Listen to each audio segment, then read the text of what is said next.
نبی پاک علیہ الصلوۃ والسلام نے ان اخلاق کی طرف ہماری توجہ دلائی ہے جن میں لوگ بچتے نہیں کہ یہ کام میں نے نہیں کرنا، مجھے کیا لگے، میرا کیا لینا دینا۔ مثلا ایک تاجر تھا حضور کے زمانہ نور میں، وہ پھلوں کی تجارت کرتا تھا، مشکات شریف میں موجود ہے۔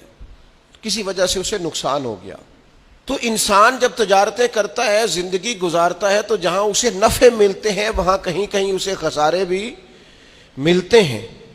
تو الگ بات ہے کہ ہم صرف نفعوں کے قائل ہوتے ہیں، خساروں کے قائل ہی نہیں ہوتے۔ وہ تاجر تھے، پھلوں کے تاجر تھے، بڑی اچھی تجارت کرتے تھے، کسی وجہ سے نقصان ہو گیا۔ اب وہ حضور کی بارگاہ میں آئے۔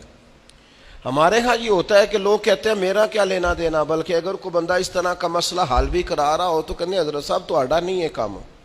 اس تاجر نے اس بارگاہ میں آ کے کہا جہاں جو آ جاتا ہے ہمیشہ بامراد ہی جایا کرتا ہے۔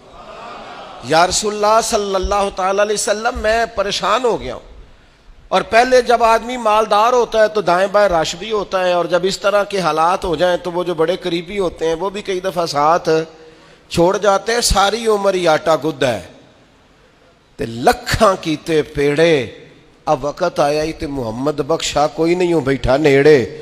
لوگ نکل جاتے ہیں، کمزور پڑ گیا بندہ بیچارہ۔ حضور کی بارگاہ میں عرض گزار ہوا یا رسول اللہ تکلیف میں ہوں۔ تاجر تھا، پھلوں کی تجارت کرتا تھا اور مشکات میں موجود۔ نبی پاک علیہ السلام نے دعا بھی فرمائی، کرم نوازی بھی فرمائی، رحمت بھی فرمائی، عطائیں بھی فرمائی، لیکن حضور نے نا صحابہ سے فرمایا سارے مل کے اپنے بھائی کی مدد کرو۔ تھوڑے پیسے کسی نے دیے، تھوڑے کسی نے دیے، تھوڑے کسی نے دیے، مل کے۔ اور ایسے لوگوں سے جو لوگ بڑے اس کام کے لیے ہر وقت ذہنی طور پر تیار رہتے تھے، ان لوگوں سے کہا اس کے ساتھ چلو، لیکن اس کا قرضہ ابھی بھی جتنا چڑھ گیا تھا اتنے پیسے جمع نہیں ہوئے تھے۔ اللہ کرے میں آپ کو سمجھاؤں، یہ بھی اخلاقی بلندی والا کام ہے کہ کسی شخص کی کمزوری میں اسے اٹھانا، گرتے ہوئے کو سنبھالنا، پھسلنے والے کو سہارا دینا، بکھرنے والے کو بکھرنے سے بچا لینا، ٹوٹنے والے کو ٹوٹنے سے بچا لینا، پریشان ہو جانے والے کو سمیٹ لینا۔ اللہ کے پیارے رسول صلی اللہ تعالی علیہ وسلم نے فرمایا اپنے بھائی کی مدد کرو۔ لوگوں نے مدد کی، لیکن اس حد تک اس کے پاس پیسے نہ ہوئے جتنا اس کا قرضہ تھا۔ اب حضور نے ان لوگوں کو بلایا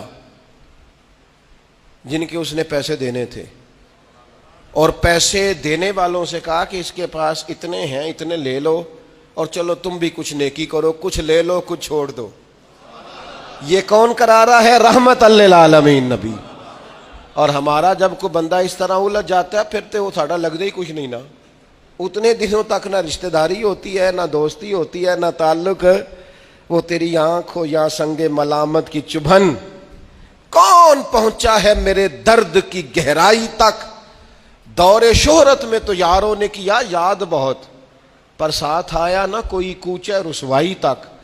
جب حالات خراب ہوتے ہیں تو سب سے پہلا کام یہ ہوتا ہے میرا تعلق کوئی نہیں، اور جب ٹھیک ہوتے ہیں تو پھر بڑی لمبی رشتہ داری نکلتی ہے، او ہو کہتے ہیں وہ بڑی دور کے میرے قریبی تعلقات ہیں، وہ بڑا دور کا رشتہ ہے، میرا بڑا قریبی لین دین ہے۔ تو بڑی عمدگی سے لوگ، بڑی دور شہرت میں تو یاروں نے کیا یاد بہت، پر ساتھ آیا نہ کوئی کوچہ رسوائی تک۔